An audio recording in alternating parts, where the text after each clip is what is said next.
Society.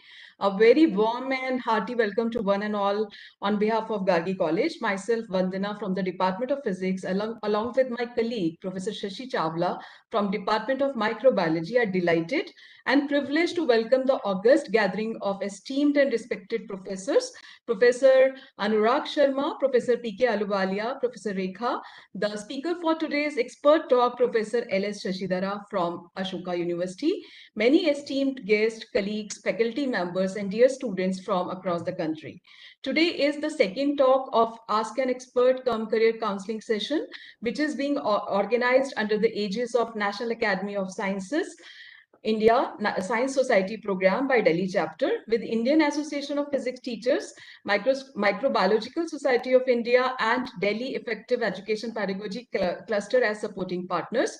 We are thankful to our principal, Professor Pramila Kumar, for her ever encouragement and support for the organization of such events.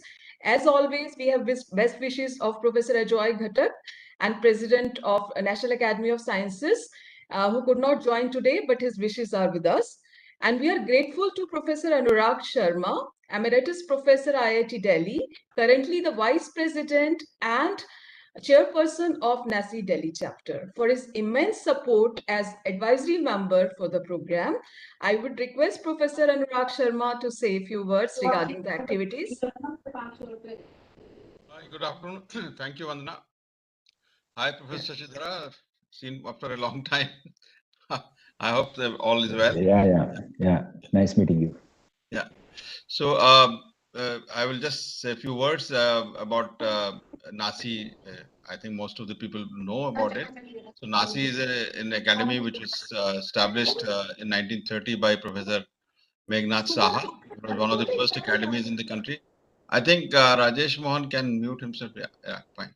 So, and this is the under the Science and Society program of the NASI that this program is being done, and it is actually being organized under the aegis of the Delhi chapter of the NASI.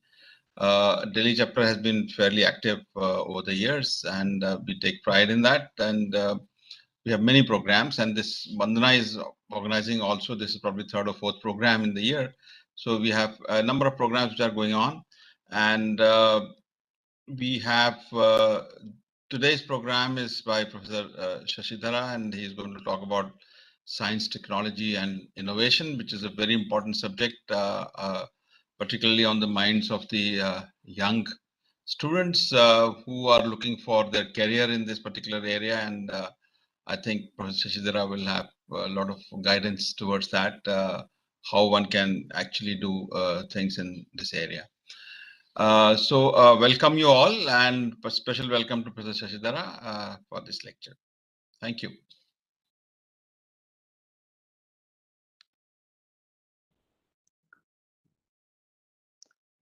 And also it is a pleasure to welcome Professor P.K. Aluwalia, who is currently the President of Indian Association of Physics Teacher. And Professor Rekha also is a General Secretary of IAPT. I would request Professor Aluwalia to say some remarks on this. Thank you so much, sir.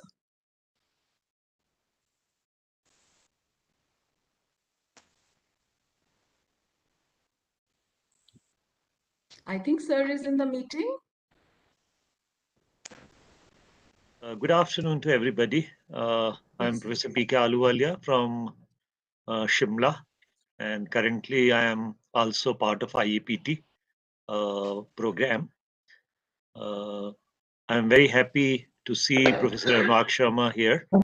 I think I am recalling his visit to our department way back, maybe 10 years back, more than that, sir.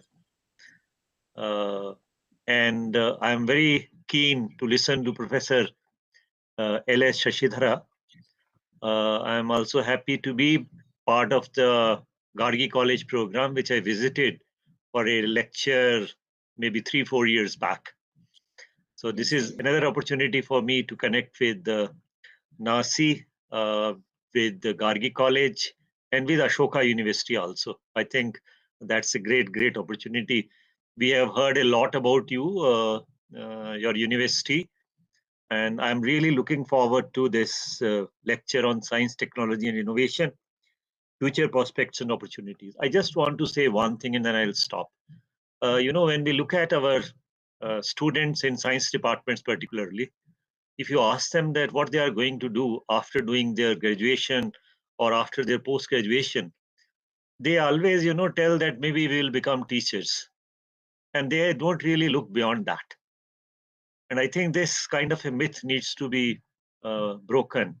And I am seeing that this lecture is going to enlighten us and our students that there is much more beyond just teaching for them if you have opted for science. Particularly science, I am saying. Maybe technology people can think otherwise. Otherwise, BSc people think maybe they will become clerks somewhere, or they will try to stand in one queue or the other queue or the third queue, and maybe we'll get some opportunity. So thank you very much, ma'am Vandana, ma'am Shashi Chawla, and your wonderful Principal Pramila Kumarji. Thank you very much. Thank you so much, sir, for your kind words and your always advisory role for us.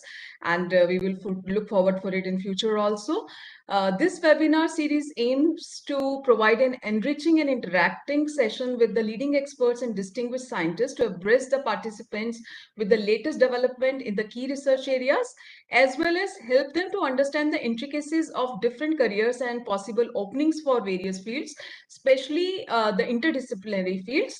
In the current scenario, on one hand, there are ever evolving global challenges like pandemic, societal issues from the waste management to public health, and these are some pressing issues. While on the other hand, the training of the workforce to tackle such problem is another thing which is to be looked upon.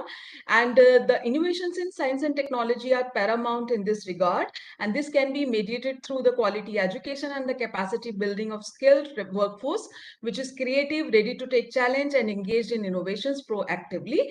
And an obvious question would be what these skills should be honed by our students and how. And on many platforms, there are discussions on National Education Policy NEP 2020 also to achieve this goal. So we have with us a very distinguished scientist, Professor L.S. Shashidhara from Ashoka University for the today's expert talk, who does not need any introduction, and these just few lines will not be sufficient to give his extraordinary contributions. And it is my delight to formally introduce Professor Shashidhara to you all. Professor Shashidhara is a distinguished professor in biology at IISER Pune. He is the president of International Union of Biological Sciences and a lead member of both Delhi and Pune Knowledge Cluster. Professor Shashidhara has facilitated trainings of more than 10,000 school and undergraduate teachers in adopting inquiry-based teaching methods. He's steering an international project on climate change education. Sir, on personal note, I would like to add that I can vouch for the usefulness of these trainings to the teachers, as myself being one of the beneficiaries many times. And sir, now I would request you to kindly deliver your much awaited talk, and over to you, sir. Thank you so much.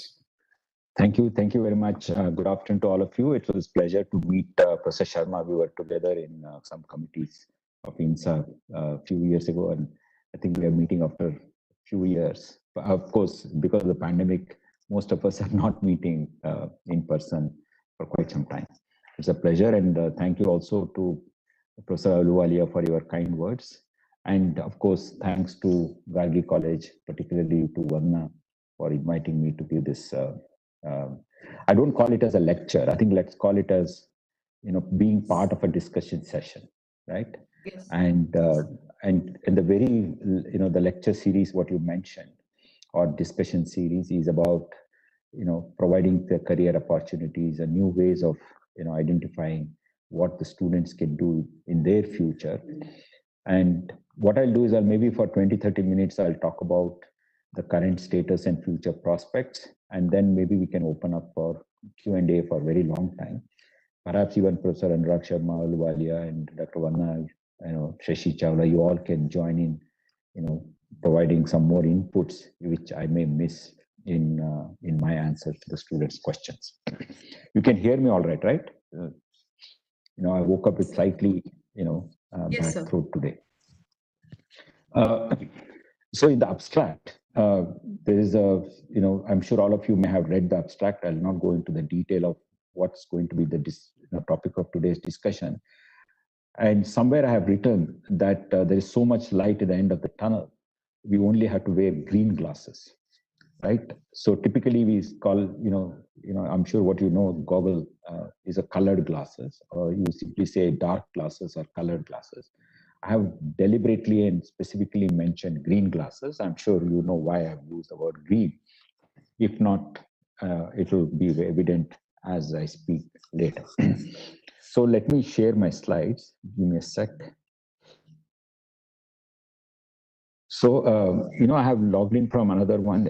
Someone has to unshare your screen and I'll share my screen. Who has shared the screen here? Please remove this. Okay, thank you.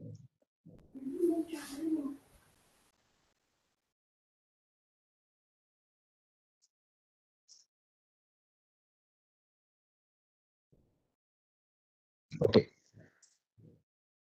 So, what is that you learn in your higher education as a science student or technology student?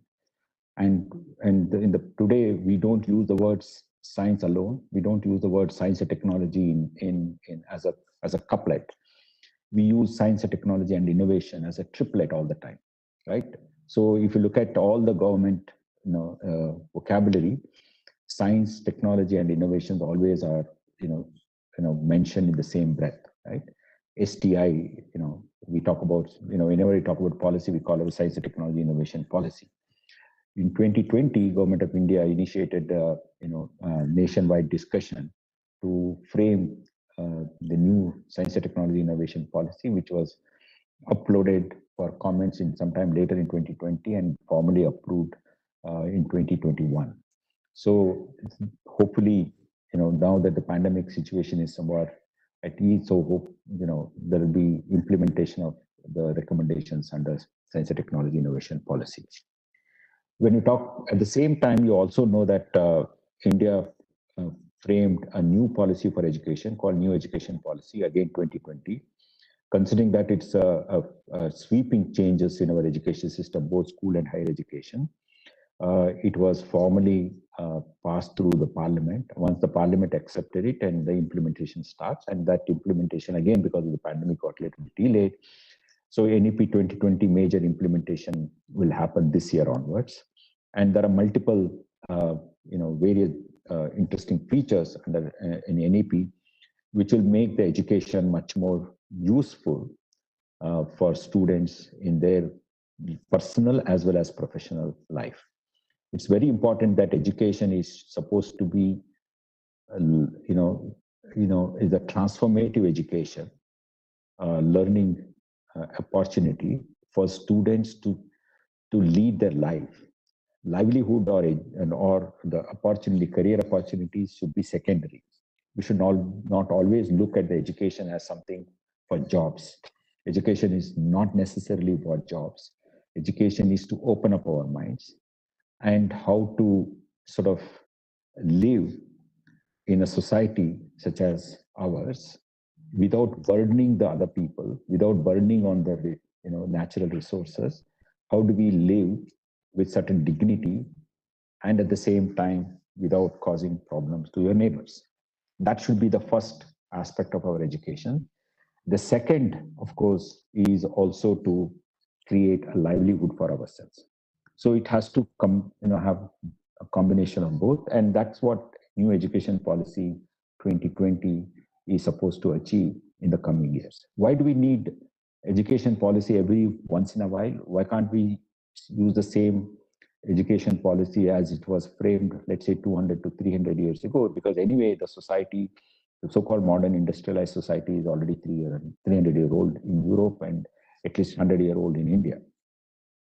The reason we need is, with change of time, change in demography, and change in the technology, we do need new education policies. And every 20 or 30 years, it's important that you come out with a new education policy. It's not reasonable to have every 5 years a new policy, simply because education is typically it's about 15 years of education from the school to higher education put together, minimum 15 years. Let's say if you want to do a 3-year degree program, and then you start thinking of higher education and so forth. So typically, if you want to see what is the impact of education, what we have achieved from education, we need to wait for 15 to 20 years.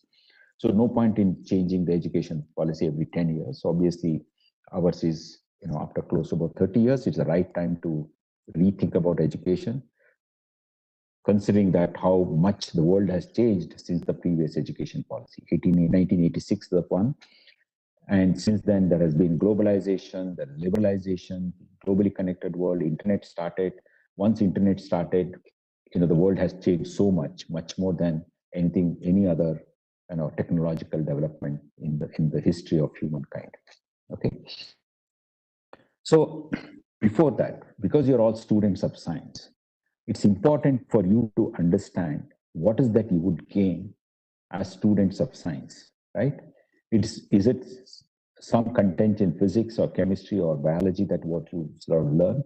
Is that what you carry as gains of your education, or something else? It is actually not what you remember in your physics or chemistry or biology or earth science that you carry as gains of higher education if you are students of science. It is the methodology of science itself. Science is not something, the content that you talk about. Typically when you say science book, it's about something related to physics, chemistry, or biology. Or, if you're narrowing down your physics to earth science or solar system or to, galactical level, so you have a different name for this. For example, the solar physics or, astrophysics, or down to earth, you call it as the earth science. And then if you want to talk about chemical world, then you call it as chemistry, and biological world, you call it as biology, right? But science is really not the content, what you are really, listing in your textbook or chapters. It is the way of knowing things, right? It's a set of methods called scientific methods. You can use scientific methods to understand social system, origin of religious beliefs, or very different economic, policies, economic growth. You can use scientific methods to understand human world, including, for example, literature, art. You can use scientific methods to understand anything, really, right? So then what is science compared to any other methods of investigation? Simply put, it is in pursuit of knowledge that is beyond our own sensory perception, right? It's not your, what is mentioned, what you discover, what you gain an understanding of any subject using scientific methods. It is not based on your opinion. It is not based on your sensory perception, human sensory perception even, right? It has to be completely unbiased and objective. Until then, you still continue to pursue the knowledge, and you don't call it as, closer to reality, something called scientific truth. Now, the picture that I'm showing here, of course, ignore the moon part, right? Just look at the Earth versus the sun. And let's say one of the ways of looking at an unbiased, piece of knowledge is, let's say I observe something. I want to verify I have observed it correctly or not. I will ask my neighbors, what did you observe? That person also will say this, whether what they observe is similar or something different. So if 10 people say that I also observed the same thing, perhaps you consider as that is reality. But look at this picture. 7 billion people on Earth today, or any human being ever lived on Earth, right, has not seen Earth moving around the sun directly, of course, right? Now, we all know that the scientific knowledge is so well established that it is the Earth which moves around the sun and not other way around, irrespective of what we see every day, right? So it's not the movement of the sun which makes day and night. It is the movement of the Earth around its own axis, and all the seasons and everything that we see is because of the Earth movement around the sun, at a particular tilt. right? This knowledge was generated by scientists who thought, who had a conviction that what we see is not necessarily reality. What 100 people see is not necessarily reality. What 1 billion people even may see exactly the same thing may not be the reality. What science will help you to gain knowledge is something beyond our own sensory perception. We all have some limited sensory perception. We see only certain colors, we hear only certain range of decibels, we can only smell certain kinds of molecules, olfactory molecules, and we can have certain kinds of vision in which we can only see certain size and certain distances, right? Now, beyond our own limited sensory perception, if you want to understand the world, you need to use scientific methods. And because the world is not designed according to our sensory perceptions, our sensory perceptions are evolved as biological entity when we evolved for certain kinds of habitat in which we live, certain kinds of ability to survive and procreate and evolve in time and space. We only have limited sensory perception, but the world is much, much larger. Universe is even obviously much larger. So they are all beyond our own sensory perception. Okay, so I'm spending a little bit more time. Please bear with me. I know it's very elementary knowledge about science. The reason I'm spending more time is what you really need to learn in your scientific education is not necessarily the content what we teach. Content what we teach is simply case studies, example. Knowledge is so much. You will never be able to learn all your physics in 3 years, never be able to learn all of chemistry in 3 years. But you need to get some glimpses and concepts of those topics in physics and chemistry or biology, but at the same time, really master scientific methods. And once you master scientific methods, it's easy to learn anything on your own, because these days, any amount of content is available on your mobile phone or any device that you use to access internet. So you make observations and you want to know whether your observation is authentic or not, whether it is reproducible or not. You do experiments or you make more observations. You develop certain, and by doing certain analysis, you develop certain correlations, and then you want to understand whether what is correlation versus causality between two factors. What is, are these two factors correlated to each other, or one factor causes the other phenomena, and so forth.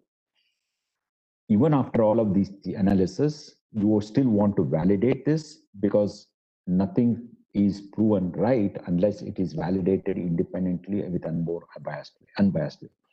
Again, you use experiment methods or you make more observations.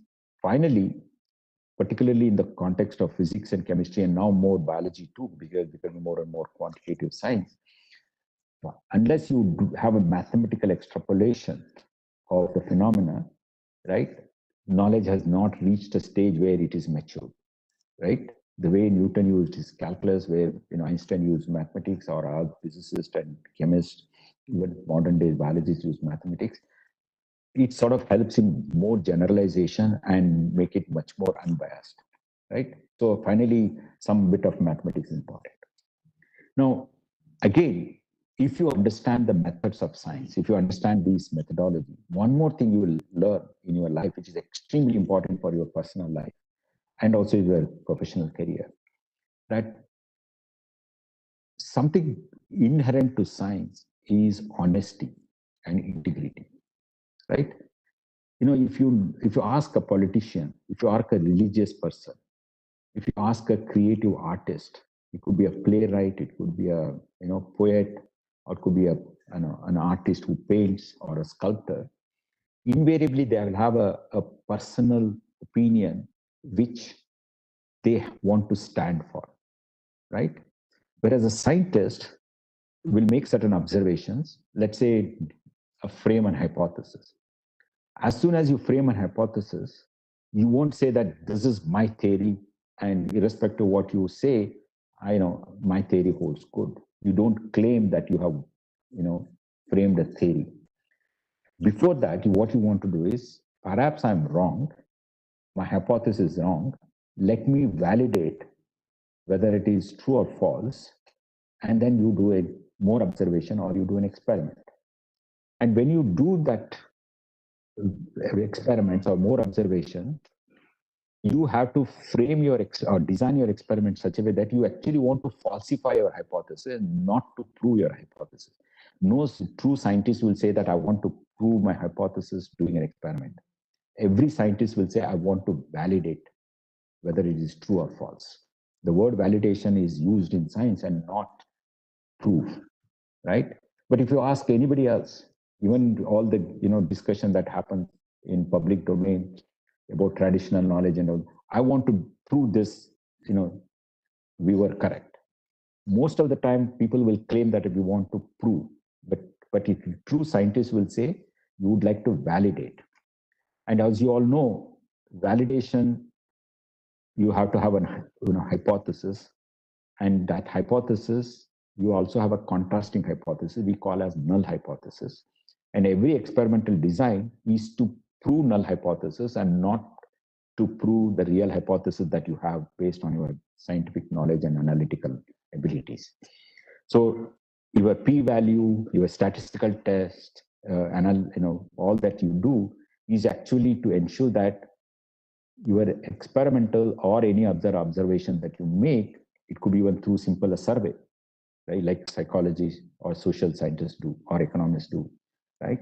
So whenever you apply statistics, you want to ensure that what is the probability by which the observed phenomena is purely because of stochastic reasons or not because of some valid, cause and effect relationship, right?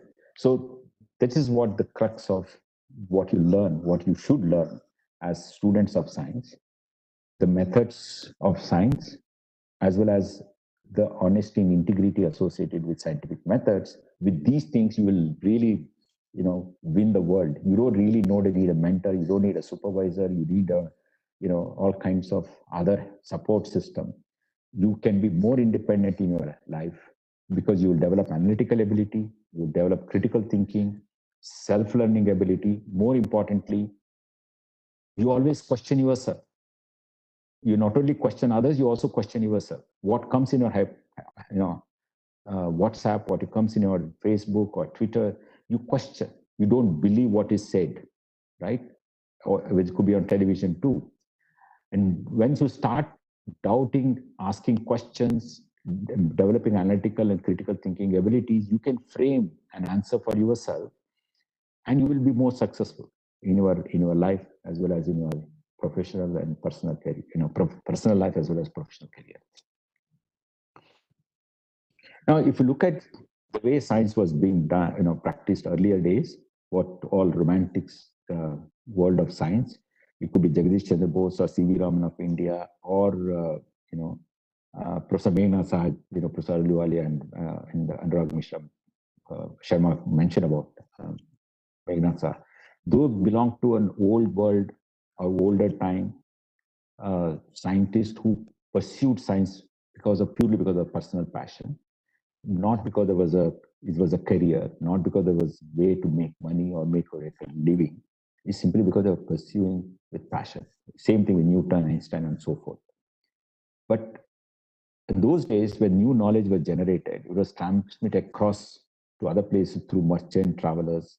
And then later, the books were made in smaller number of copies when it was handwritten, and it was shared with others. Knowledge is always shared. Knowledge is never kept in boxes for the personal use alone, which is very important that scientific knowledge is shared. More you share, more it is verified, more it gets sharpened. As if you look at the previous slide I mentioned about the methods of science, it's always important that you share the knowledge. More you share the knowledge, better you are in your life. And that's another learning that you get.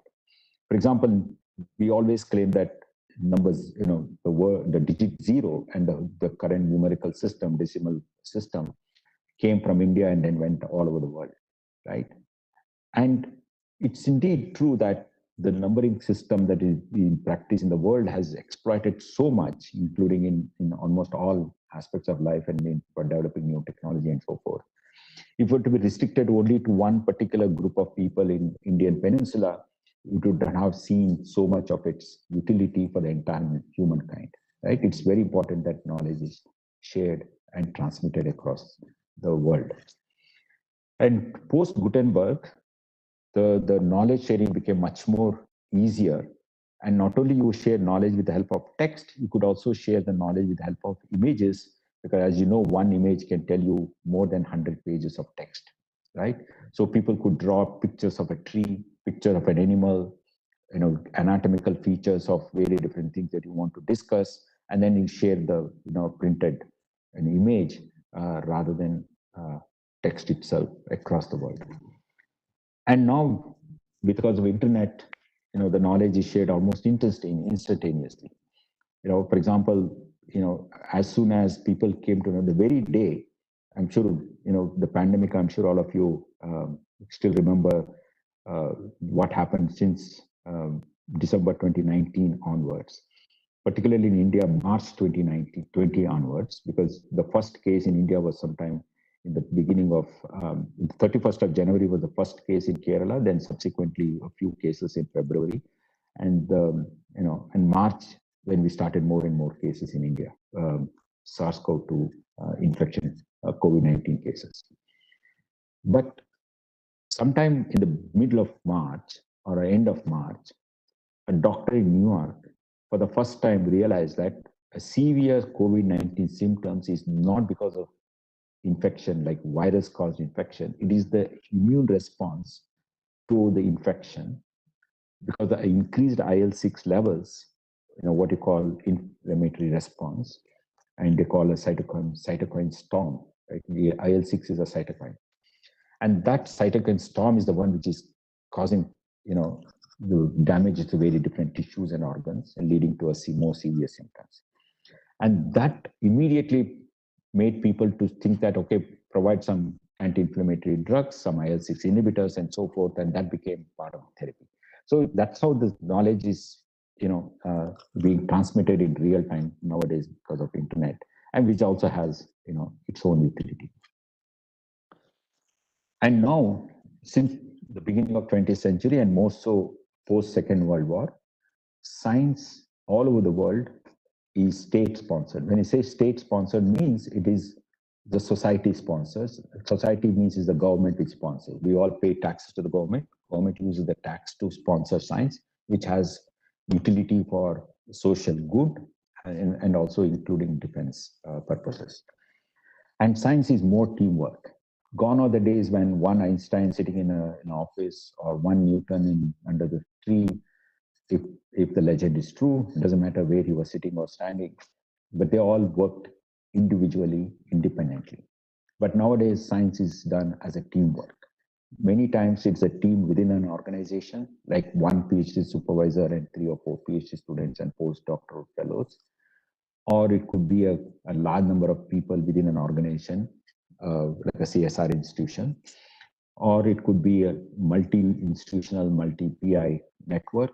And of course, both national and international large teamwork. Mega science is also becoming a norm.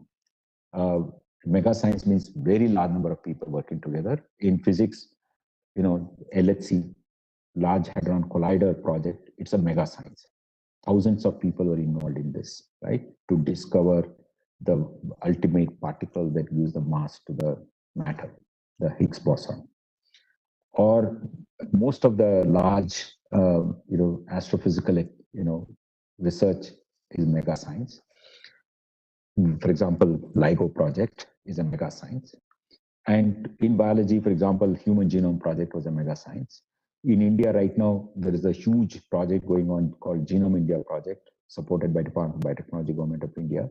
Hundreds of scientists are working all over the country to identify what constitutes the baseline human genome, because of considering the human genetic diversity that we have in this country. It's very important to understand the genomic constitution of Indian people. And science is also becoming more goal-oriented. Even if you do blue sky research, even if you do what's called basic science, it is still some goal-oriented. For example, we talk about latest synthetic biology. Synthetic biology origin of life. We know so much about biology, so much about physiology, so much about evolution, but we still have very little knowledge about when was and how was the very first cellular form of life originated on Earth, right? And if you understand the very first cellular form of life, independently, metabolically active cellular form of life which can evolve, you will be able to, use that technology and that understanding to develop technology for developing small nano bioreactors, right? So there is a goal already. People are already looking for application of the understanding of as basic knowledge as origin of life, right? So science has become more goal oriented. Of course, in all of these things, science has become a social endeavor, right? And is also measured by its goodness, social goodness, right? It's a social endeavor, and it's not anymore one individual's passion. In Indian context, science and technology is the one what has transformed India what we today, right? This picture, I'm sure Professor Anurak Sharma knows about this book, and he was in the committee to approve publication of this book and of Indian National Science Academy. The picture of Delhi Chandni Chowk area, one of the roads, in black and white in 1947, August 15, the day we won independence from British rule. And what is shown in the color is, obviously a space rocket which was launched to launch the Mars orbiter to the Mars, right? So that happened in about 70 years, this level of achievement.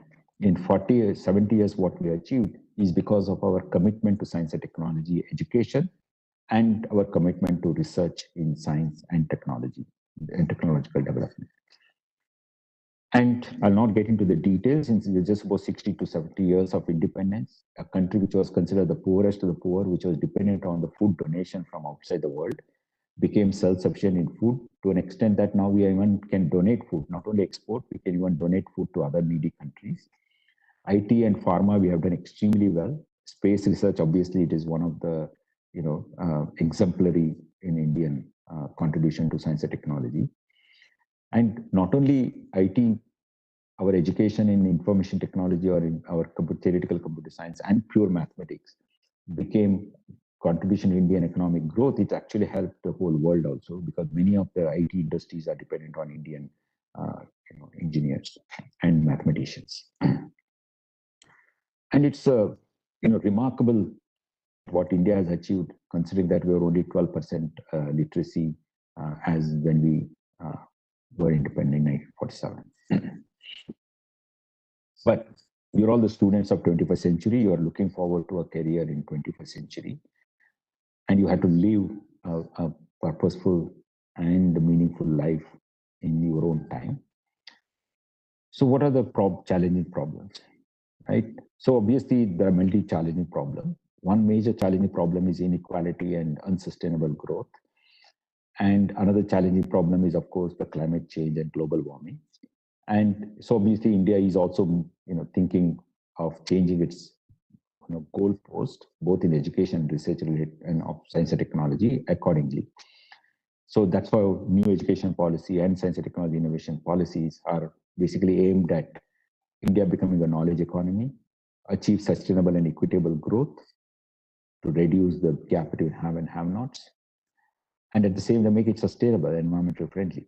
This is where you need the green classes.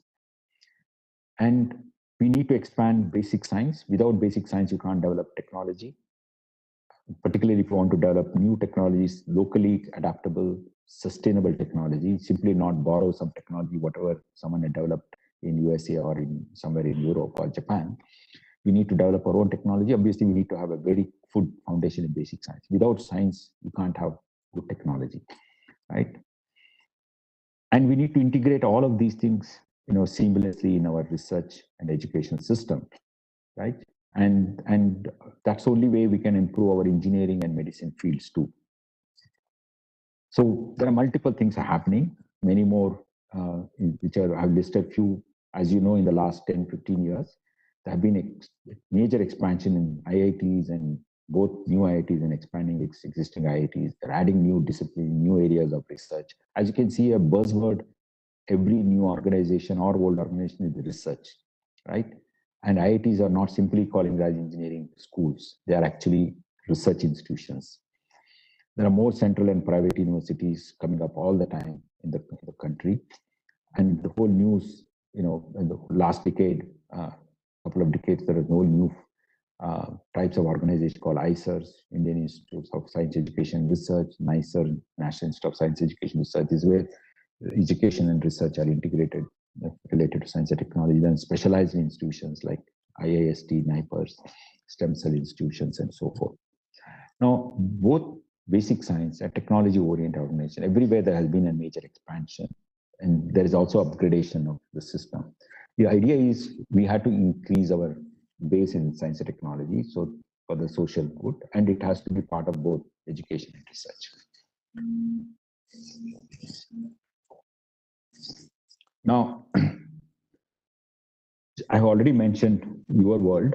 It's not our world anymore. Unfortunately, whether how much we contributed to the world's damaging the world's environment and climate, unfortunately, you have to suffer, and you have to somehow address the problem.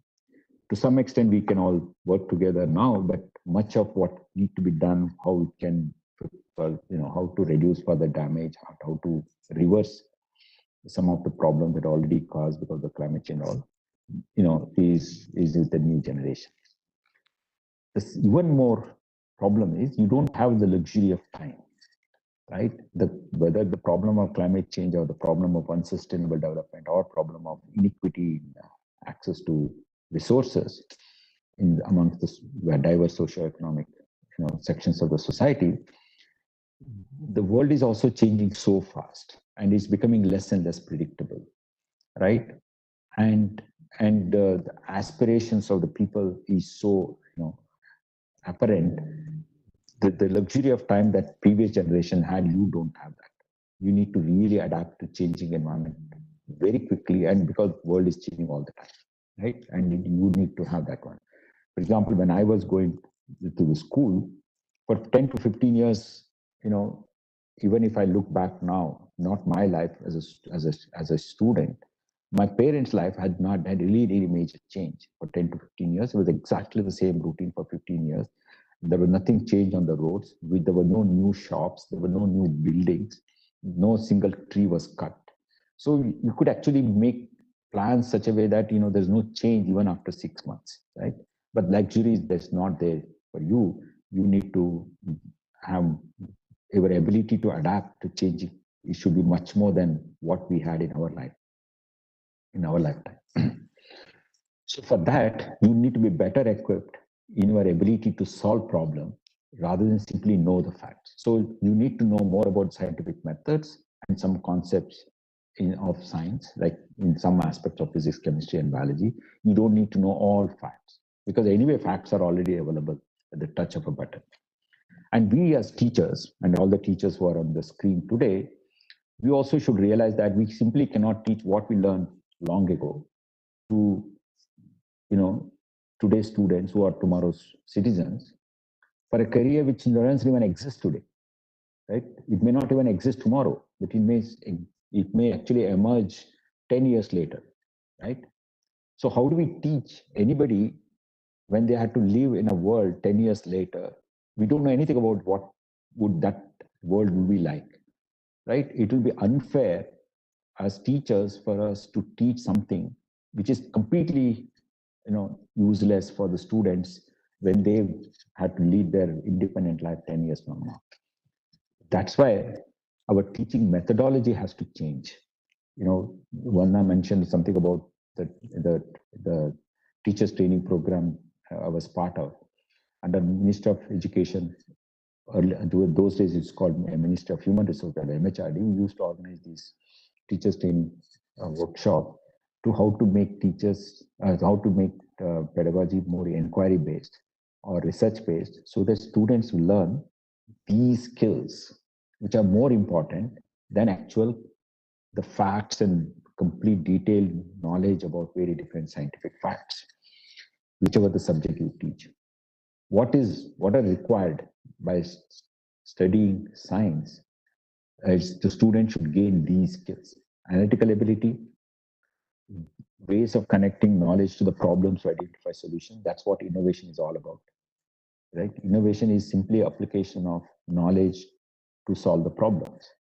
And solving the problem, anybody can do it, but problem may be different in different times, or you cannot solve the same problem in the same way in a new world. If just because you may become an IAS officer of, let's say, BSc Physics, just about 30 years ago, an IAS officer may have solved some water problem in a district in Orissa. You may not be able to solve the same water problem in another district in Madhya Pradesh using the same method, because the method may have to be different. That's what innovation is all about. And what else you learn and what else you need to learn as students of science is critical thinking and self-learning ability. These things come very naturally if you use research-based pedagogical methods, if you have a deep understanding of scientific methods. Because in scientific methods, as I told you, you had to make sure that everything is unbiased, everything is proven beyond doubt, everything has to be beyond our own sensory perception. So once you understand these ones, you would automatically develop these skills. So I'll just give you, those who are worried about current pandemic and world after the pandemic, sort of glimpses of what may come for, in future. I'm almost done. In another 5 minutes, I'll be done with my presentation, and then we can have some discussions. So will there be a difference between pre-COVID and post-COVID world, right? One is at the biological level, the humanity has seen many, many major pandemics, much more severe than the one which we are experiencing today, right? But we have survived. So humanity will survive as our culture will prevail, our languages will prevail, because what is the memory of culture or language or the knowledge? It is the continuity of human population, right? And the continuity will always be there. It has been there for several thousands of years. In fact, the current pandemic became much bigger compared to earlier pandemics is because of the globally connected world. People are not so mobile. Even 1919, during the Spanish flu, it took 3 years to reach from one country to another country the same infection, because the mobility between India to Spain or to USA was not so much. Second is, the modern connected world is that you are so much dependent. You cannot be completely isolated for months. Somehow you have to come out and earn your livelihood. So for that, you need to meet people, more social contacts. More the social contacts, obviously more chances for the viral infection to spread. But what we have learned is that science is not practiced in isolation. Although it was prior to COVID-19, was not practiced in isolation, but during this time, the cooperation and sharing of knowledge and cooperation in learning, cooperation in researching about COVID-19 became so apparent, even common people started observing this, right? Within days of COVID-19 symptoms, scientists discovered what virus, how it infects humans, which kind of cells are the first targets, which protein is the gateway for the virus to enter the cell, right? How it spreads, and develop new strategies to test. Many students became experts in diagnosis and start running RT-PCR, reactions to, detect SARS-CoV-2 infection. And it also helped in better quarantine methods and then advance our preparedness, right? And then also within 12 months, the scientists developed drugs and vaccine against the SARS-CoV-2 infection. All these things happen because of the global cooperation and people working together as one team, right? And this is now a public, all the governments have understood this. The civil society has understood that science has to be done in teams and not in isolation. And people had to cooperate and share. So tomorrow we need to do more of these things. To do more of these things, you have to understand how to work as a team member. You have to develop those skills in addition to develop good communication skills.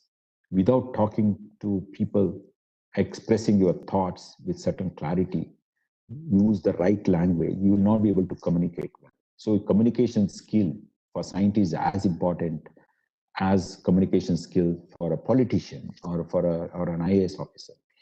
Earlier days, people used to say, oh, for science, you don't need to learn all the language skills and everything. You just somehow write some words and equations, you will get marks in a school, in an examination, board examination or degree examination. For your career, you need good communication skills.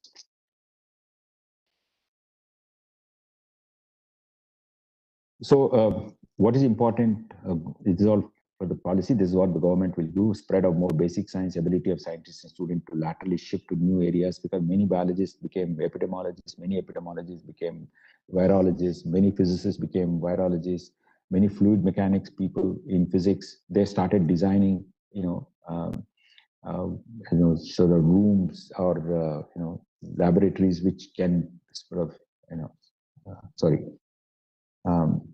help in reducing the infection spread and so forth. Internalization of science is very important. Open access to information data is extremely important. So data skills are also very important in the post-COVID days. Now, the kind of careers that you will see in sciences, in the near future, one is, of course, data science and statistics. Extremely important. You all have to have these skills. Data science, if you have the skills of data science and statistics, your life is made as a professional one. Of course, personal level, you need to have certain other skills. And public health, whether it is infectious diseases or epidemics like epidemic like non-infectious disease like diabetes or cardiovascular problems, population biology, epidemiology, public health are going to be another major area with large new jobs are going to be created.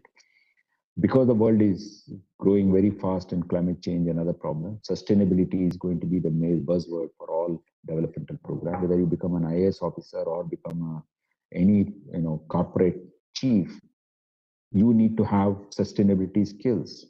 Now, post-Paris Agreement and now post-Glasgow Agreement, India is one of the signatories.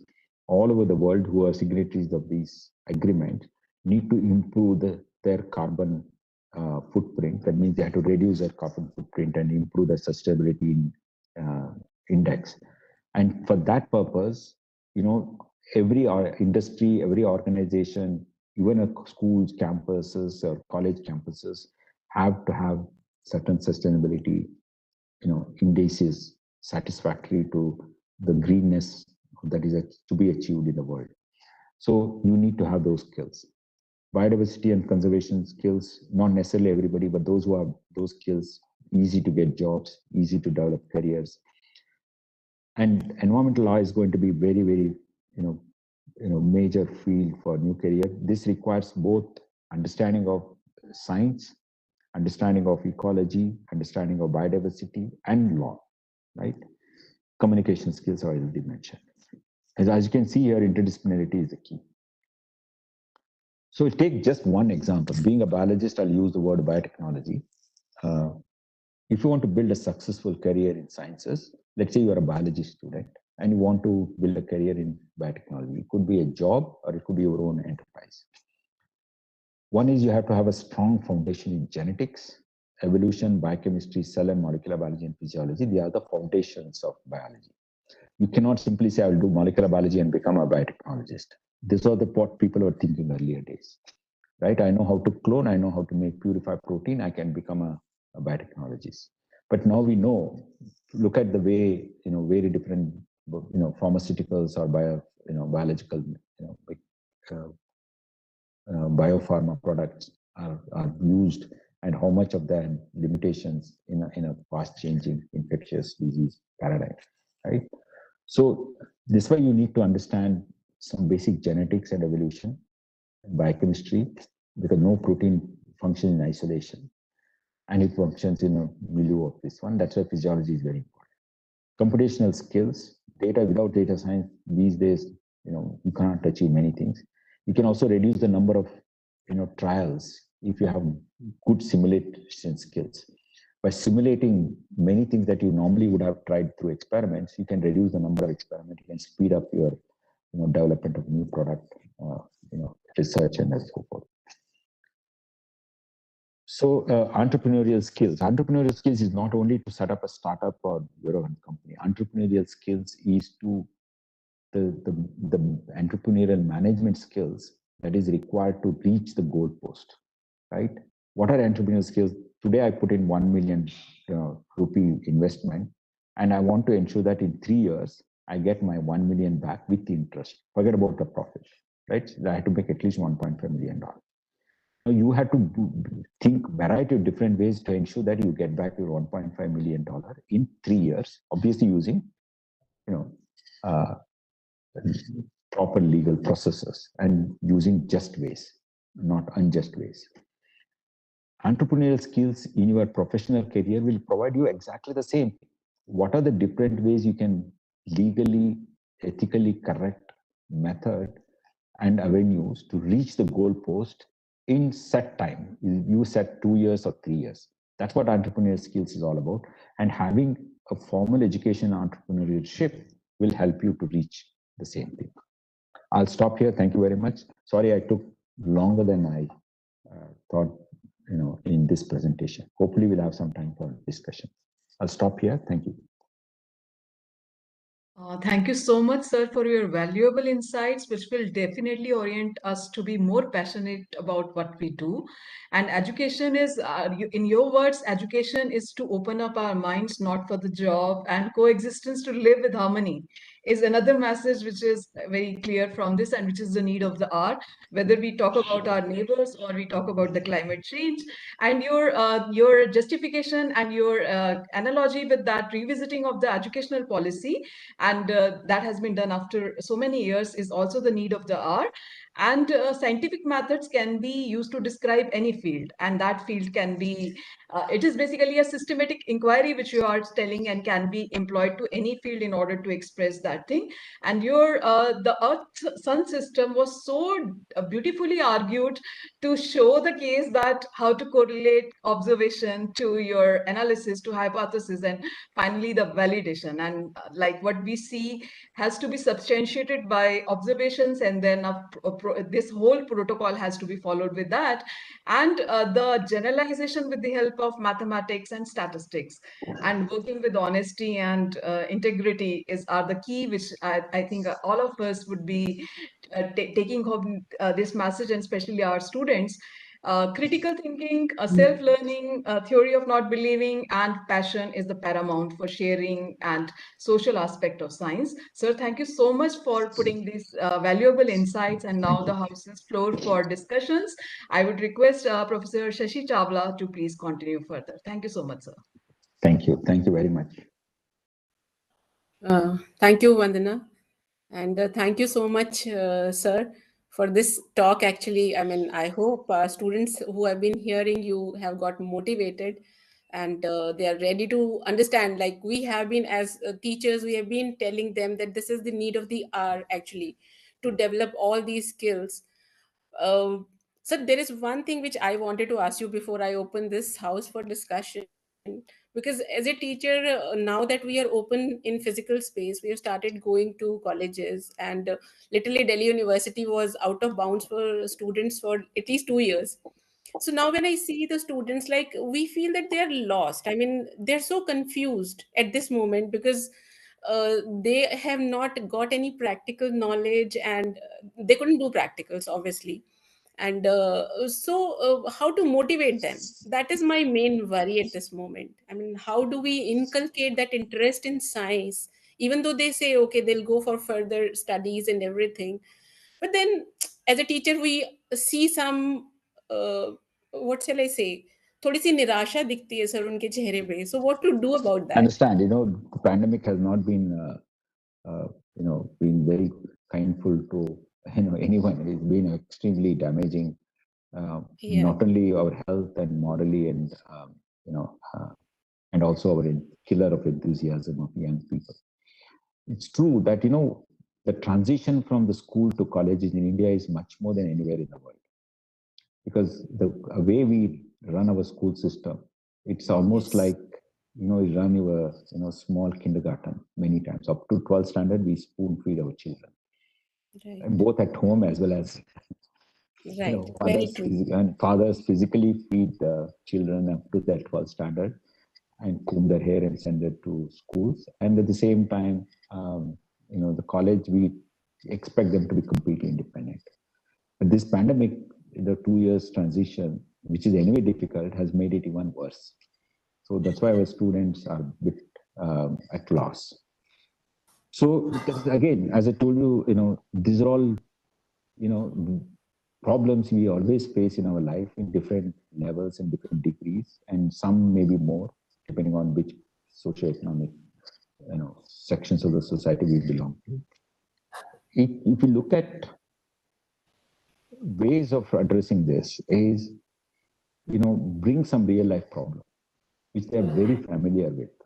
In their own neighborhood. It could be the pandemic itself can be a topic to teach physics or chemistry or mathematics, because you can easily, map any chapter of your textbook to one of the topics in the pandemic, which they may be talking about or reading about or listening every day in the television or newspaper and so forth, or on WhatsApp. And then you sort of divide the certain problem into 2-3 different modules and ask the students to think about it and come out with some solution. Obviously, they need to read about viruses or need to read about something in physics, right, or in chemistry. How to make it, let's say, more efficient, hand sanitizer, or how to make your room ventilation more efficient so that viral infection spreads in a classroom without wearing mask, is sort of reduced. So these are the small problems we can take up. That it's almost like a hands-on training, which you normally expect them to go through in lab courses, because the number of sessions in the lab courses come down. You can convert a regular teaching classroom into a typical lab course, but it's more like a thought experiment, not necessarily hands-on. But if some students will develop some interest, they may actually fabricate something and bring, or go to the lab and do something. But sometimes thought experiments are good enough. Like, Einstein's famous is all for his thought experiments, right? Because sometimes hands-on are more important, because you can feel, you can see things for yourself. Wherever there is a limitation, thought experiment also help. But you should not make only thought experiment. Obviously, somehow take them to the labs. Yeah. Thank you, sir. Thank you. So anyone who would there are like multiple to problems. It could be solid waste management in the neighborhood to, air pollution in Delhi. There can be any problem we can think of. Right. Very true, sir. Okay. I would just read a question from Adila. I wanted to know that I'm doing job in Jamia Hamdard after my graduation in science from IGNOU, but I do not want my master from Open University. What is better for me? And next is, which is better for me to do, microbiology or biotechnology in masters? So, okay, it's a very specific question. I would prefer microbiology personally, but if it is a good biotechnology department where basic biology is also taught, see, it's easier to become biotechnologist any day if you have good foundation in basic sciences, right? Basic biology. But if without basic biology, you have become a biotechnologist, try to become a biotechnologist, you have become like a driver without knowing anything about the engine, right? For example, I drive a car, but if there is a breakdown of the car anywhere, even if there is a puncture in my tire, I wouldn't know what to do, because I've not learned those things. So I'm actually a bad driver in a way, because I don't know anything about the car I'm trying to drive, simply because I know how to hold the steering and put the clutch or the brake at the right time. But that's not real driving. But sometimes in your life, when you are developing a career out of this, right, a professional driver should know all the details. I'm not a professional driver. It's okay, I can manage. But a biotechnology is a professional career subject, and you want to build a career in biotechnology, you cannot learn only how to turn on or off an equipment. You need to learn genetics if you want to do a PCR. PCR, everybody says it's the amplification of DNA. To me, PCR is basically a DNA replication process, right? Without knowing anything about DNA replication, without knowing anything about the genetics, the way normally during cell division, DNA is replicated and gets into 2 different cells, right? You will not become a good biotechnologist, right? So that's what I meant maybe microbiology is better than biotechnology, but depends on the content of the course. There are many good biotechnology degree courses where basic biology is also taught these days, particularly IIT Biotechnology. There's more basic biology than instrumentation. Thank you, sir. Sir, there is, because my students are also here and I'm from microbiology department. Very often my students will have question कि ma'am biotechnology में जाएं या microbiology में जाएं. So, and then there is this life sciences courses also there in masters. So it will be very nice if you can throw some light on this aspect, what they should do when they have already done their basics in microbiology.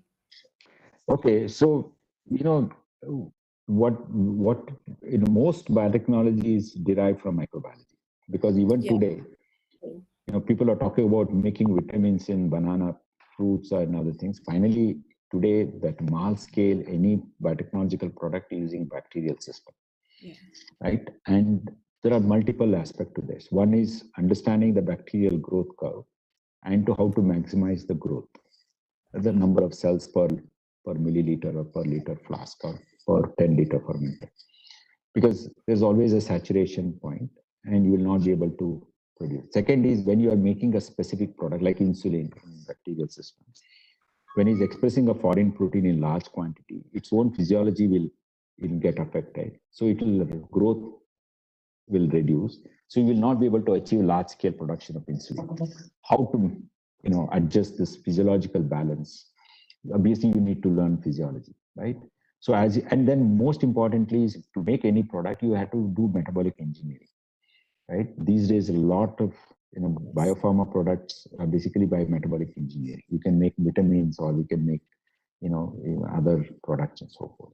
Because synthetic organic molecules many times have problem in absorption in our body, so they are not very good nutraceuticals or probiotic or even a drug molecule. The bacterially produced small molecules or large molecules, peptides, are better in absorption, including, for example, vitamin B12. The synthetic vitamin B12 is our absorption using all these tablets is very little compared to bacterially or animal product vitamin B12. Anyway, so the student should learn more and more of these techniques, which are with deeper understanding of bacterial genetics and physiology, and if you want to become a very good, biotechnologist. Right. Okay, thank you, sir. Sir, okay. Is there anyone who would like to ask the question? They can just unmute themselves and ask.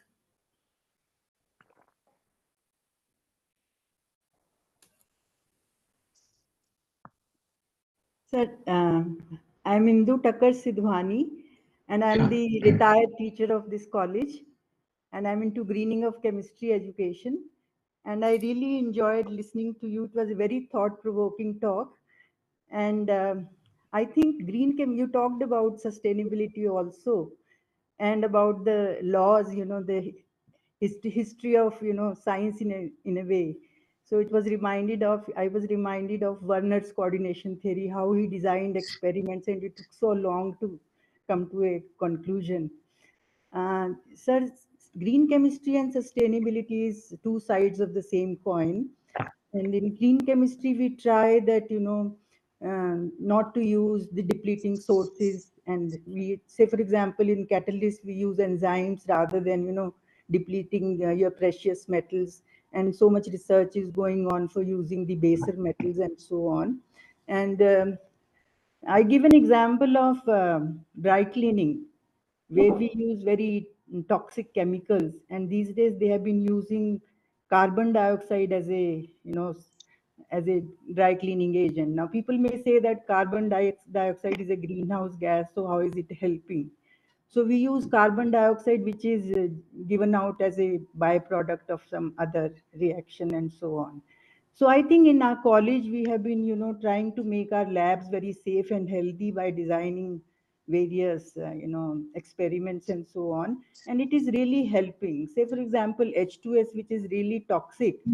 So we are not using, you can do without H2S also. It has withstood, qualitative analysis has withstood test of time for about 140 years. but we can use alternative reagents. So we should, be not be using the toxic chemicals and all. So that is what is green chemistry. So I think Vandana and myself, we have done some projects also. And what we do is the waste generated is utilized as the starting material of something else. And green chemistry is that why have waste? You design your processes in such a way that waste is not generated at all. And moreover, environmental laws, say for example, pharmaceutical industry or any other industry you talk of, people have been asking for green chemistry, if you have done something about it, because you see, instead of the environmental laws are very stringent these days. So instead of paying money to overcome the environmental laws, people have been designing their experiments in such a way that you don't have any waste generated. So I think that green chemistry becomes very important.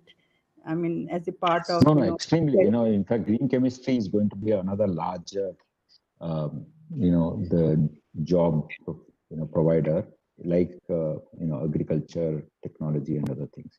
But, you pointed out right thing, finally, students learn by doing things or by practicing. Making your own college sustainable, campus, right? Following all the sustainability practices as per the global standards. That itself is way of learning, right? I know some colleges are doing in Delhi and practicing the, certain sustainability measures on campus for the college itself. But in the process, they also provide, the necessary training to students in sustainability skills, right? So in a way, it's nice. Thanks. Thank you so much. So anyone else? Thank you, ma'am. Thank you. Okay. Anyone else would like to ask the question? There's a question in the chat box. Okay. Sir, one person, Naveen Garg, is asking, what is the scope of science communication as a career field you see in India? I wish to pursue in it, but I fail to find any future of it in India. Well, it's growing. In fact, the pandemic itself has given a clear answer to this. So it will take some time to, transform the society always, right? So you don't expect that overnight there will be thousands of science communication jobs, but for sure, all newspapers are looking for science communicators because they see that there is a readership for science topics.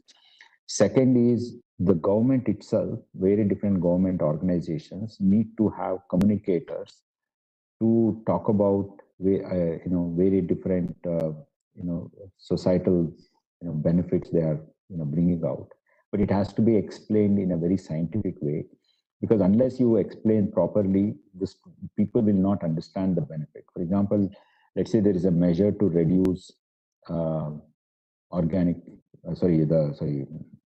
fertilizers, chemical fertilizers, and bring out some new way of improving the fertility of the soil, which is more sustainable method, let's say green fertilizer. But how do you explain to the farmers that this is useful for them in the longer run? You need a good science communicator. Simply communicator is not good enough because people are not fools to get fooled by some nice words. They need to have a clear understanding of it. So science communicator job is going to increase like anything. So finally, if you look at the large number of good, high quality science communicators, there are hundreds of them in the country right now. They're all self-made people. They created their own niche. They were not looking for, an advertised job as science communicator and all apply, right? They all created their own career. There's also this is going to happen. In fact, every student will have to have some unique, skills and, abilities so that they can create their own career path. So that's going to be more of a norm in future than now or even earlier days. Earlier days, of course, in our time, all of us would have the same skills to go to a bank officer or a railway manager or something else. Those are the largest job providers. But today, with entrepreneurial skills, you should be able to bring your own job and then say that, this is what I can do, you hire me, or, I can go to some other company, right? So people demand more than what was available or what is available. And say that's once your abilities are well demonstrated, anybody will come and hire you. Thank you, sir. Sir, Adila is asking another question. Doing master in science from an open university is good or not? So this is a very interesting question. We always say that something is better than nothing, right? Those who have access to a good college where there's good laboratories, good teachers, obviously, you should go to that than open university.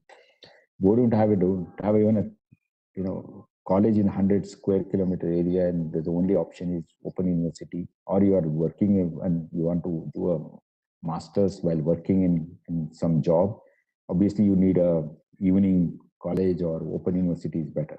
So it's a context specific. But as we discussed, science, you learn better when you do experiments, when you have lab courses. And in many open universities, they cannot run lab courses effectively. And obviously that quality of your science education will be of lower quality compared to our regular classes, or regular colleges. But in certain context, as I told you, if for people, working people, if they also want to get another degree and master's degree, sometime it helps to go to an open university. Okay. Sir, Naveen is again asking another question. Like he was asking about the communication skills. So he says, as I wish to pursue communication skills, what programs, workshops, summer camps, courses, or internships you can recommend me where I can hone my skills or gain some new skills? So government is running a large number of science communication workshops, like through Vigyan Prasar, NISTAD. Then also there are NGOs who organize science communication workshops, like India Bioscience. Then there is this, couple of, universities like Symbiosis University in Pune or some IITs. They do have a short courses on science communication, right? So you can take one of those things. So you need to have good communication skills and have a better understanding of science.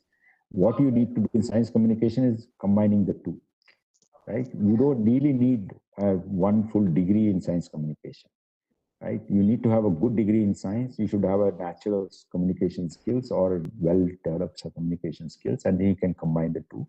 And with 3 month or 6 month short courses followed by practice of writing science communication, science articles, I think you will become a good science communicator. Okay. Thank you so much, sir.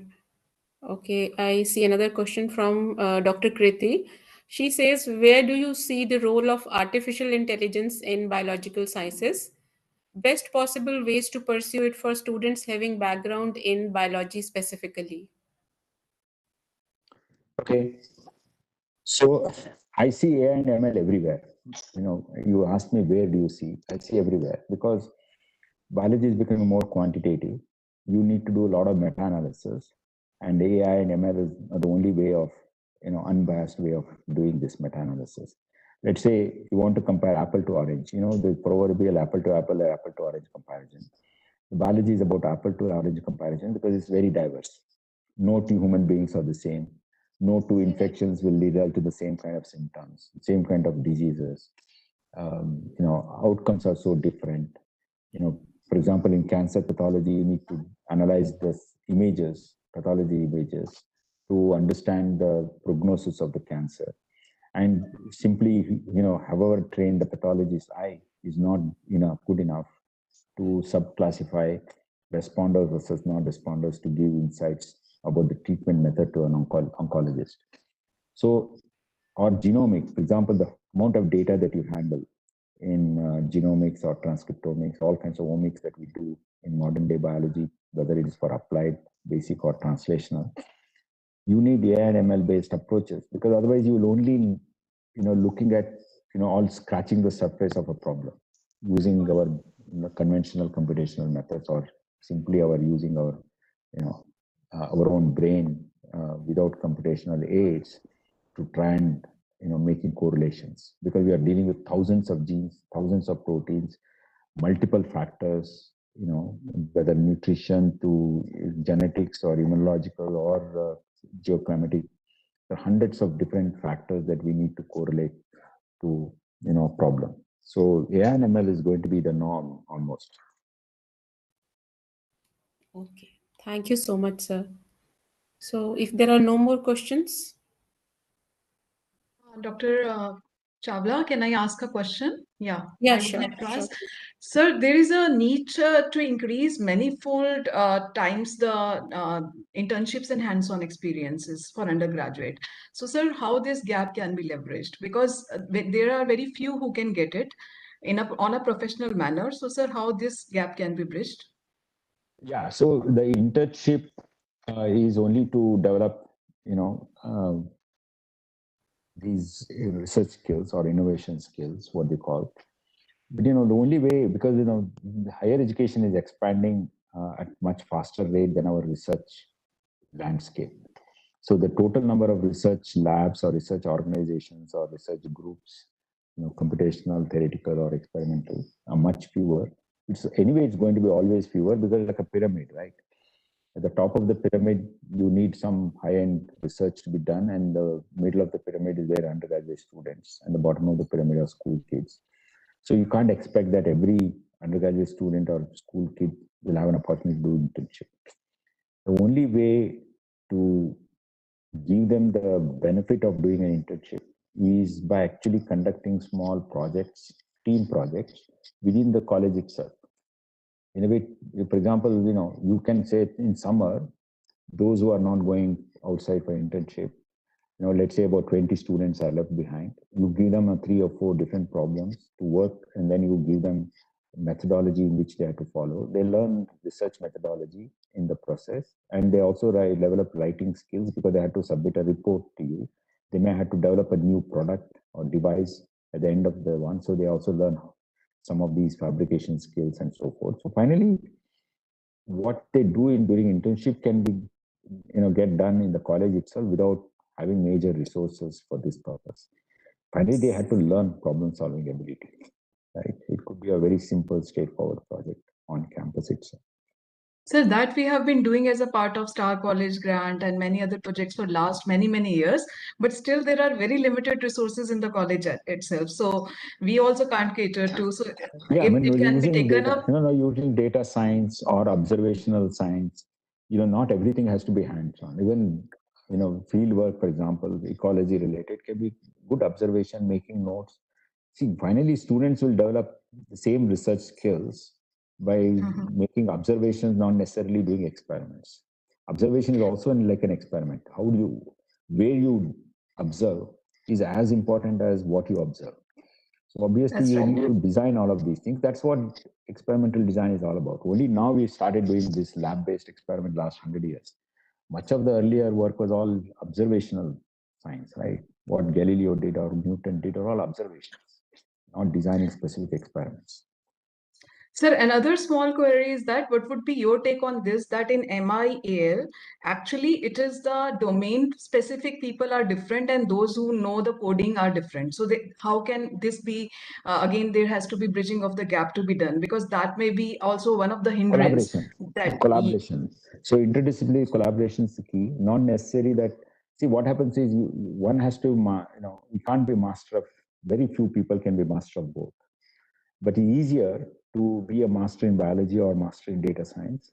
But if they collaborate in such a way that the data science person has sufficient understanding of biology to understand the language, similarly, the biology student has sufficient understanding of the data science to understand the language, so that you can explain the problem very well to each other, right? For example, data science person and the biology student, they work together. The biology student will explain what is the biology related question, what are the observations, what are the pitfalls in the observations, how we are looking at a tissue sample and which context, and how many cells and all those things. At the same time, data science person will apply the coding language to derive the correct, insights. And sir, I think it can also be like that some portions of the coding can be a part of the curriculum in which they learn No, it's about true. AI, ML. Because that's how you can learn from each other. Yeah. See, the problem is interdisciplinarity is a given project is interdisciplinarity. But asking a student to become interdisciplinary means you need to know the language of other disciplines, right? And without knowing the language, many times it'll be difficult to talk to each other. That's what I meant. Like, for example, Yes. a biologist looking at the blood flow or flow, for example, phloem in the plant, there's a fluid which is running. Fluid has a different kind of viscosity than pure water. And in the phloem, there are certain kinds of surface tension and the very different types of cells. And let's say a fluid mechanics person is, help is required to understand the movement of the liquid in the phloem of a plant.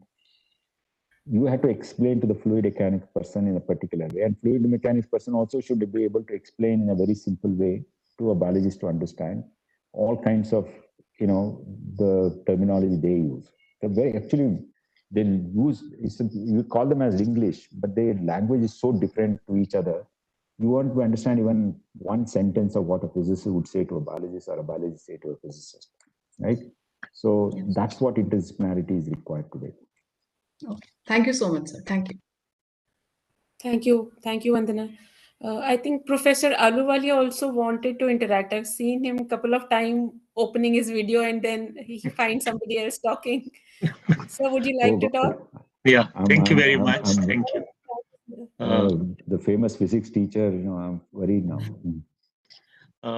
Thank you very much, sir, for an enlightening talk. I enjoyed it thoroughly.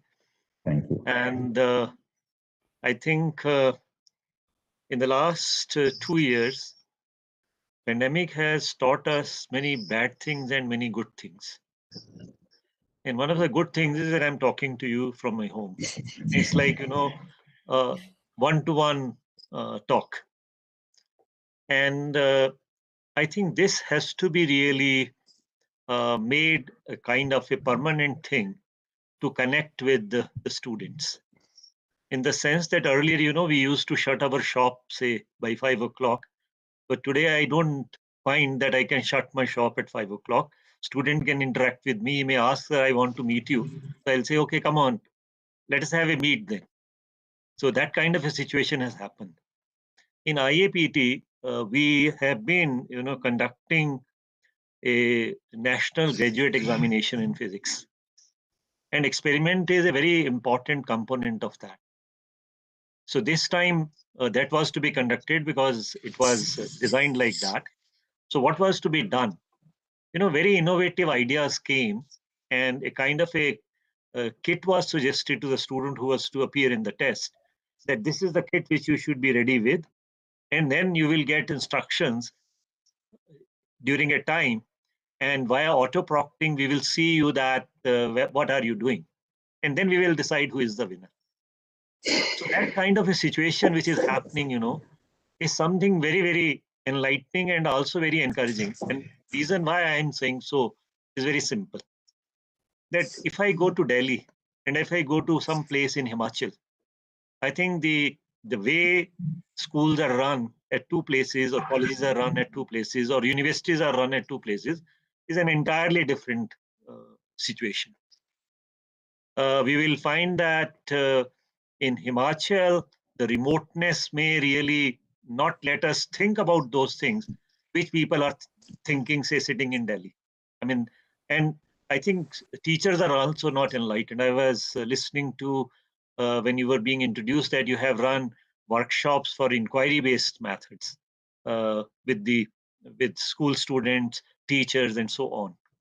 I think now that kind of a possibility is very, very possible in today's world.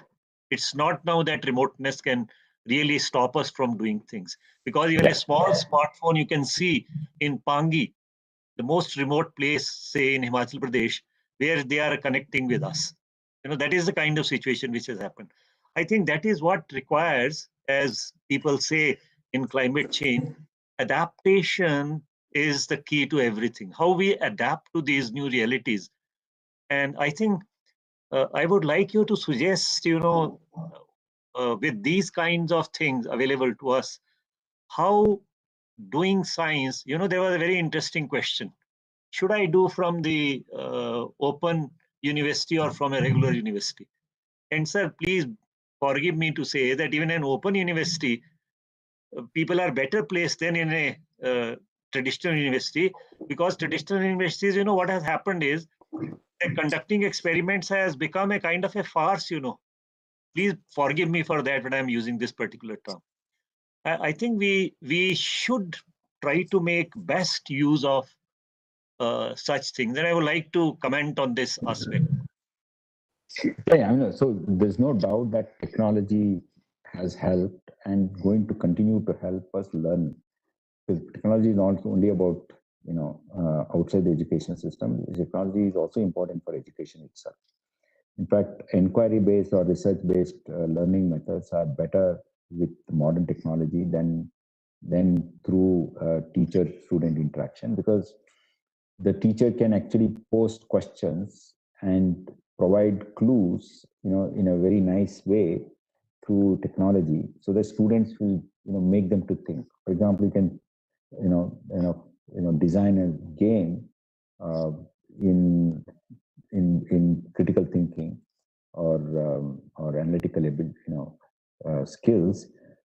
So the technologies can be modified depending on the class setting, depending on the number of students, and depending on which language and what kind of other social skills they have, and what is their education background or neighborhood look like. So you can actually use the technology to more customize the education. That's for sure. Customization is the key. That's what is important. And in the larger the the education system, we have lost on the customization. So we can bring back the old tradition of customized education to a larger pool of students with the help of technology. Yeah, I totally agree with you. Then there is another thing which I just want to share with you is this. See, when we are celebrating this Azadi Ka Mahotsav. Amrit Mahotsav. Yeah, Amrit Mahotsav. I was being asked that you please give us a lecture on what we have done in the last 75 years. And I really banked upon that book which was shown by you in the beginning of your lecture. And I created out of that a lecture, 9 gems from 75 years of Indian science and technology for human development. And one case study was of that this ink used in election. Second was of this white revolution. And one very interesting story which is emerging from that, story was this, that Varghese Kurian did his course on metallurgy, but he did a minor on dairy engineering. And that is what changed his whole of his life. Exactly. Third was, making of the computer by TIFR, which normally people really don't talk about it. And you showed on that photograph a rocket also. And there was a cycle below, in that picture. That was very interesting to see. And we saw a rocket, this boys OTT series. And there you saw that our first rocket went to the launching station on a cycle itself. Yeah. So these are very interesting things which are there.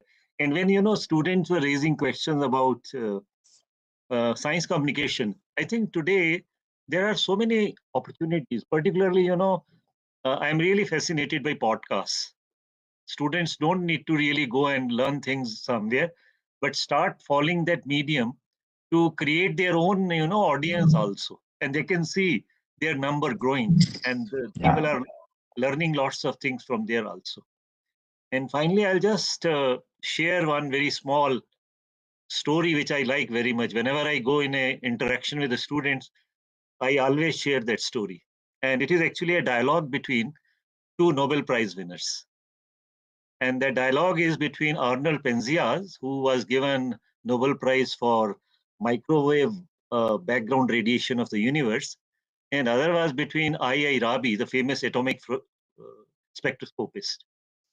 And both got Nobel Prize at a young age. But when the dialogue was happening, Arnold Penzias had just got his Nobel Prize, and I.I. Rabi had already passed 30 years after that in receiving that prize. And when this young Nobel Prize winner was talking to I.I. Rabi, he started very, surprised to see the smartness of this old Nobel Prize winner. So he asked him, Rabi, you must have been very smart when you were young. And, Rabi said, yes, indeed, I was very smart. He said, what was the reason? That was another question which came out. And he said, the reason is that it was my mother who was the reason. And he said, how come your mother was the reason? He said, my mother was the reason because whenever I used to go home back and throw my bag in the drawing room, I will always hear a voice coming from the kitchen. Rabi, did you ask a good question today? And then that smart young Nobel Prize winner said, Rabi, please tell me, what is the meaning of asking a good question? That is very interesting part of this whole story.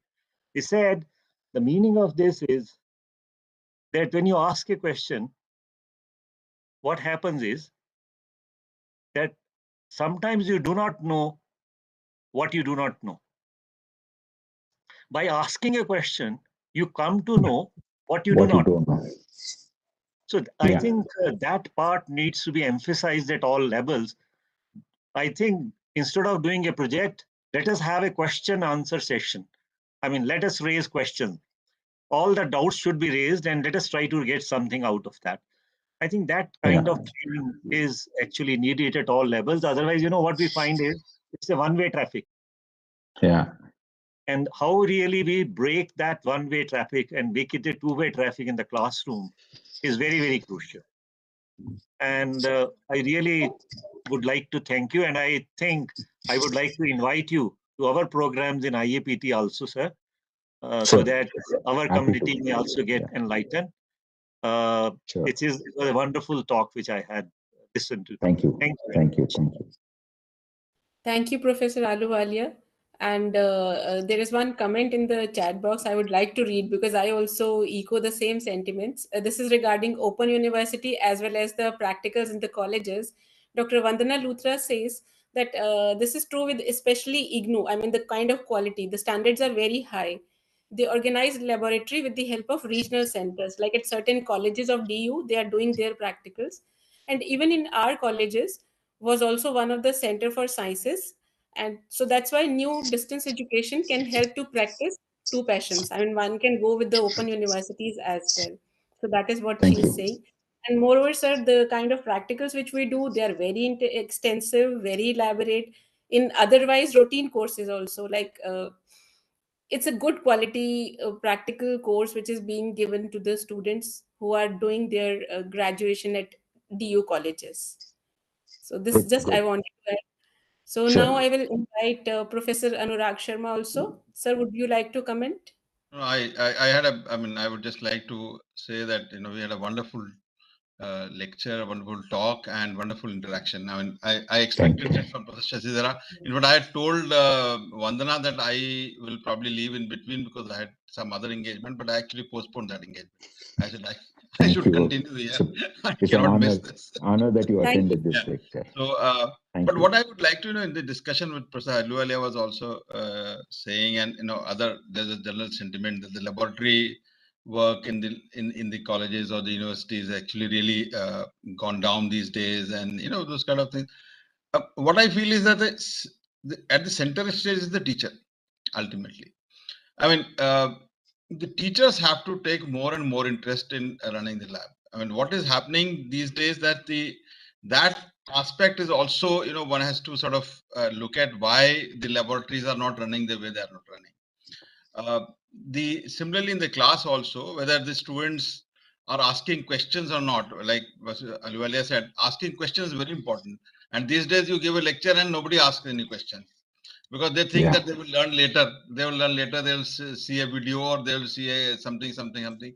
But it becomes on the teacher that they probe them or they sort of prod them to ask some questions, because once they ask a question, then another aspect of the same thing comes out and so on. So teacher remains on the center stage of all this. And that somebody asked about the communication. So teacher also has to learn that art of communication. That's become very, very important. And we had today an example in Professor Shashidhara, the example of a communicator. I think this is what is required, and to make a topic so interesting and so with examples and with illustrations that you really get interested. I mean, that is what is required. So this is what I feel. Yeah. Thank you. Thank you. Thank you so much, Professor Shashidhara and Anurag sir. So I think now the question answer session is over. So over to you, Vandana.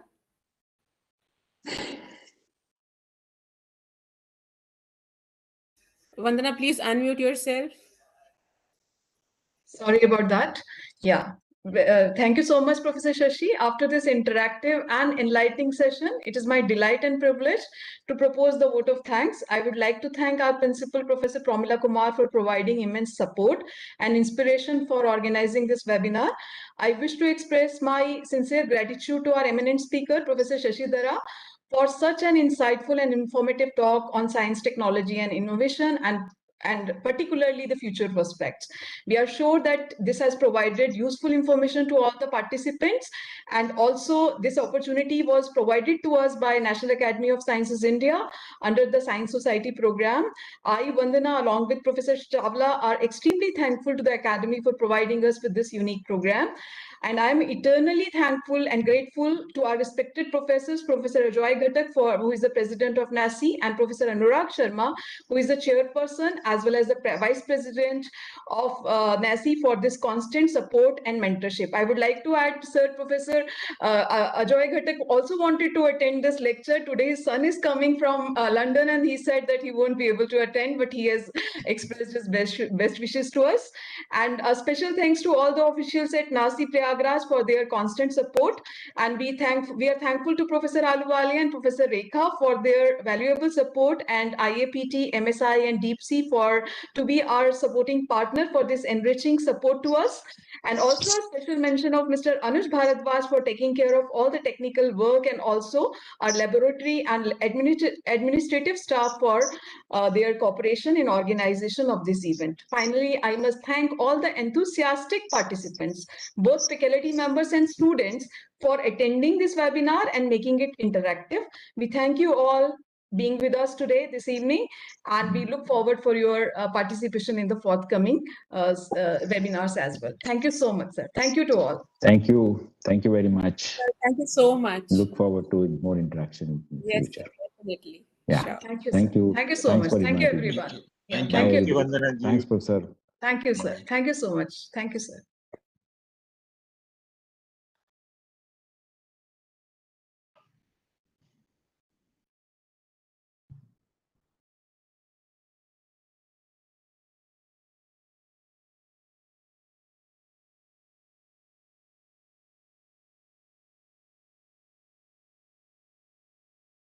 Anuj, you can close the meeting.